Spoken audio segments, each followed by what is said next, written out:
was travelling to an Alpha weekend away, and it was like a busy Friday evening, and I'd had to rush from work to catch the train, and the carriage was absolutely packed with commuters.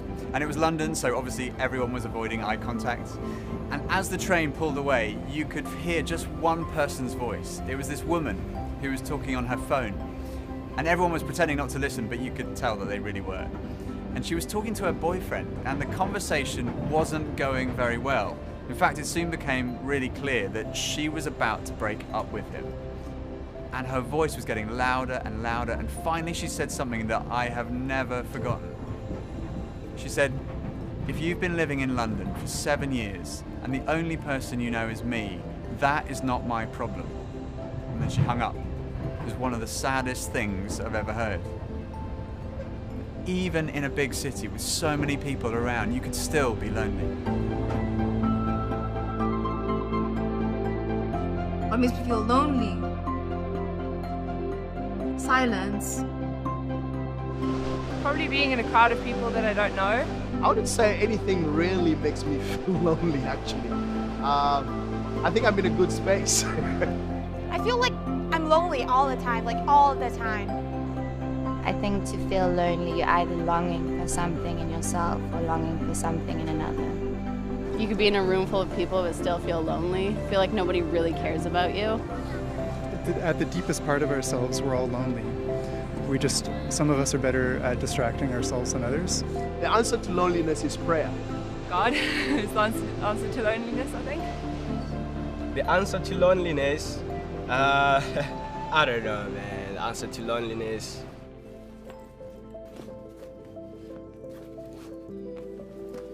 There was an article in The Big Issue, a magazine that supports the homeless in the UK, and it said, most people's image of loneliness is of a frail old lady stuck on the 24th floor of an apartment building. The reality is a fashionably dressed guy trying desperately to make conversation with a girl stood next to him in a bar. Being surrounded by so many people only compounds the feeling of isolation. Mother Teresa said, "The greatest problem in this world is not starvation, it's loneliness." There is this cosmic loneliness, being in God's world without living in a relationship with Him. Someone once described loneliness as a kind of homesickness for God.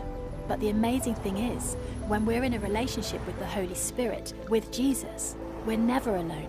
He's always with us. By way of introduction to the topic of the Holy Spirit, let's look at one verse.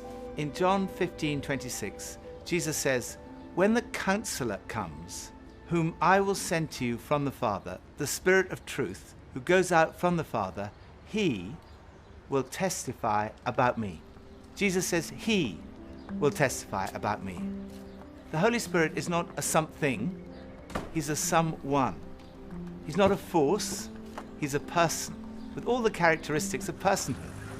He has an intellect, he thinks, he speaks, he can act, he can guide people, he can be grieved and saddened.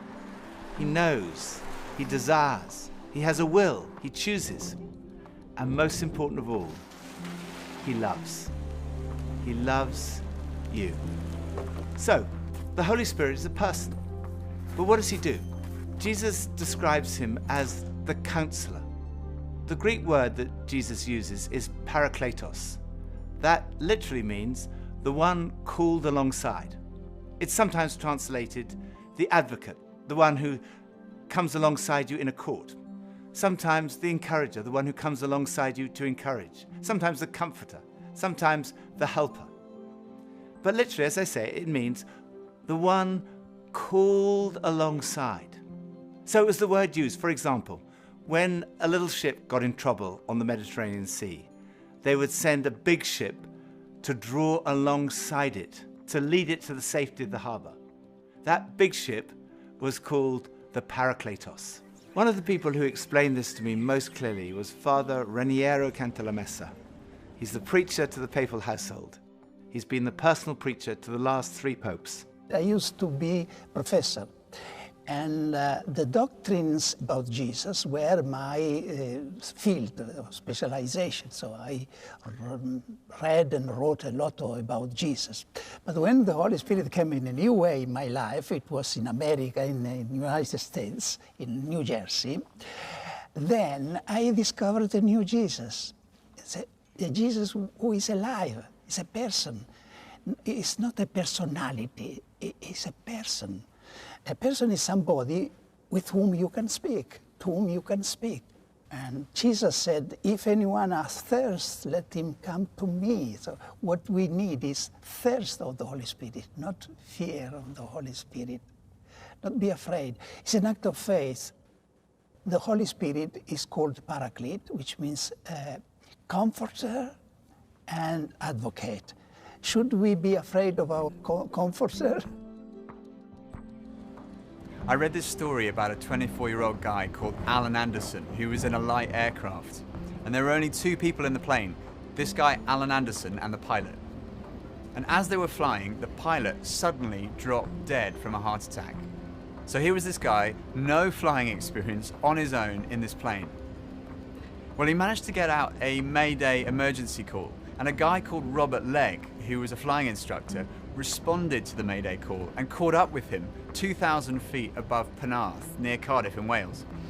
And at the same time, there was an amateur radio enthusiast called Howard Day, and he was listening into their conversation, and he recorded everything that they said.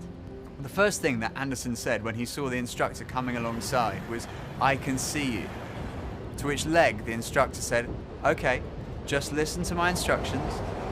Take the throttle and pull it slightly until the RPM drops down to about 2,300. Anderson says, "Well, which is the throttle?" So Legg replies, "Okay, there should be a black lever in the center of the panel. That's fine, just let the airplane fly itself." And Anderson goes, "I wish it would." And then Legg says, "Read the airspeed. The airspeed's 105. Okay, well look out to your right-hand side. You can see me. Just relax." And then Anderson says, "Are we going down?" And Legg replies, Yeah, we are shortly. Just bank gently to the right. We're aiming for that wide tarmac airstrip to the right of the red and white lights. Can you see it?" "Affirmative." "Okay, we'll reduce the power slightly. What's your airspeed now?" It's about 100. "Okay, we'll pull very gently onto the control column and then close the throttle. And just hold it there. Pull very gently back and hold it there. Hold it, hold it, hold it, hold it, hold it. Hold the control column back. That's it. Okay, and relax. Now, on the rudder pedals, press the top of the rudder pedals and you'll find the brakes. Press both the rudder pedals together and you'll find the brakes." "I can't find the brakes." "Okay, don't worry, don't worry. The emergency vehicles are just coming up behind you. Just sit in the aircraft and leave the engine rumbling and now turn the keys to off and then take them out. The engine should stop." "Has the engine stopped?" "Yeah, the keys are out. Just stopping now." "Oh, thank God."